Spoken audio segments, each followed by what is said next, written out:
अब शुरुआत करते हैं नीतीश कुमार के अपने गृह जिले नालंदा की। और नालंदा में कुल सीटें हैं 7। अस्थामा, बिहार शरीफ, राजगीर सुरक्षित सीट, इस्लामपुर, हिलसा, नालंदा और हरनौत। विवेका जी, शुरुआत करते हैं सबसे पहले राजगीर से, क्योंकि राजगीर में नीतीश कुमार गए तो ये कहा इमोशनली कि राजगीर मतलब पूरा नालंदा जो उनके दिल में बसता है, राजगीर तो खास करके दिल में। और मुझे लगता है कि नीतीश कुमार सत्ता में आने वाले हों या जाने वाले हों, अलग होते हों, तो राजगीर पहुंच जाते हैं। बिल्कुल। तो राजगीर की क्या कहानी है? देखिए, राजगीर से इस बार नीतीश कुमार की पार्टी जेडीयू ने वहाँ के अपने सिटिंग विधायक रवि ज्योति का टिकट काट दिया।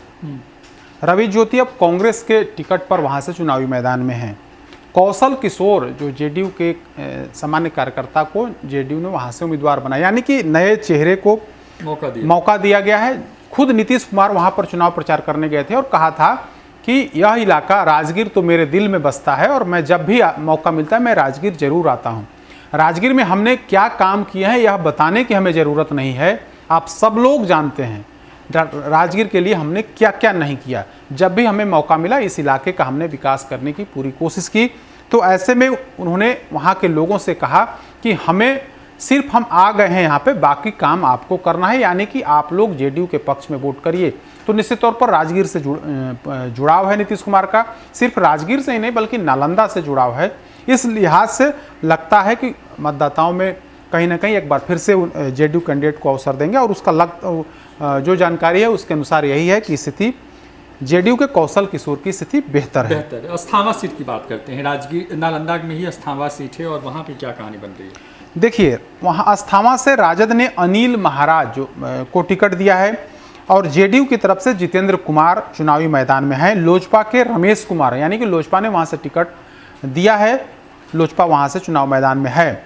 फिर भी चूंकि नीतीश कुमार का गृह जिला है और इस बार नीतीश कुमार बीजेपी के साथ मिलकर के लड़ रहे हैं, तो ऐसी स्थिति में बीजेपी का जो आधार वोट है वह उसका फायदा जेडीयू को मिलते हुए जरूर दिख रहा है। और जितेंद्र कुमार की स्थिति, जेडीयू के जो कैंडिडेट हैं उनकी स्थिति कहीं ना कहीं अच्छी बताई जा रही है। बिहार शरीफ शहरी इलाका है और शहरी सीट भी है नालंदा जिले का। बिहार शरीफ में क्या कहानी दिख रही है? देखिए, वहाँ से डॉक्टर सुनील कुमार भाजपा के प्रत्याशी हैं, सुनील शाह राजद के प्रत्याशी हैं। कुल 24 प्रत्याशी है, लेकिन यहाँ से कोई लोजपा का प्रत्याशी नहीं है।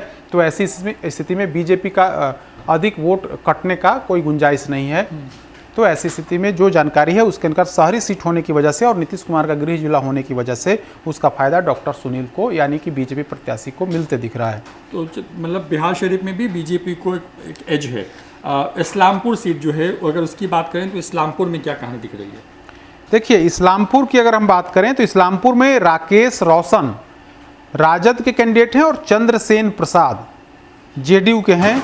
लोजपा ने नरेश प्रसाद सिंह को चुनावी मैदान में उतारा है, लेकिन वो लोजपा कैंडिडेट वोट कटवा के तौर पर ही साबित हो रहे हैं, वो अधिक वोट नहीं काट पाएंगे। हालांकि लड़ाई देने की कोशिश हुई कि हम त्रिकोणात्मक लड़ाई दें, लेकिन उसमें वे कामयाब नहीं हो पा रहे हैं। सीधी लड़ाई है चंद्रसेन प्रसाद जेडीयू कैंडिडेट और राकेश रोशन राजद उम्मीदवार के बीच में सीधी लड़ाई है और मुकाबला थोड़ा टफ है, स्पष्ट नहीं है। जो जानकारी है उसके अनुसार स्पष्ट नहीं हो पा रहा है, लेकिन फिर भी लगता है कि जेडीयू कैंडिडेट की स्थिति कहीं ना कहीं उस इलाके में भी अच्छी है। अच्छा, तो अब उसके बिल्कुल बगल की सीट है हिलसा, और हिलसा में मतलब पिछले बार मतलब कुर्मी बहुल होते हुए भी उस इलाके से मतलब यादव जो है वो जीत करके आए, यादव समाज से आने वाले शक्ति सिंह यादव। और इस बार ये कहानी क्या है वहाँ हिलसा में? इस बार 2015 में तो नीतीश कुमार की पार्टी जेडीयू लालू प्रसाद यादव के साथ थी, तो उस लिहाज से वहाँ से राजद के कैंडिडेट शक्ति सिंह यादव चुनाव जीत गए थे। इस बार उनकी नाव फंसती हुई दिख रही है, यानी कि उनके जीतने की संभावना काफ़ी कम है। कृष्ण मुरारी शरण जेडीयू ने वहाँ से उम्मीदवार उतारा है, तो इस बार फायदा कहीं ना कहीं जेडीयू के पक्ष में जाएगा। हालांकि शक्ति सिंह यादव पहले से ही उन्हें लग रहा था कि हार का डर सता रहा था और वे भागने की फिराक में थे जेडीयू में, लेकिन जेडीयू में बात नहीं बनी, इसलिए वे राजद में रह गए और राजद ने एक बार फिर से उन्हें चुनावी मैदान में उतारा है। लेकिन हार की पूरी गुंजाइश निश्चित तौर पर दिखती है राजद प्रत्याशी की। नालंदा जो शहरी सीट है वहाँ की अगर बात करें तो नालंदा में क्या कहानी बन रही है? देखिए, नालंदा में कांग्रेस को टिकट दिया गया है। गुंजन पटेल वहाँ से उम्मीदवार हैं कांग्रेस के।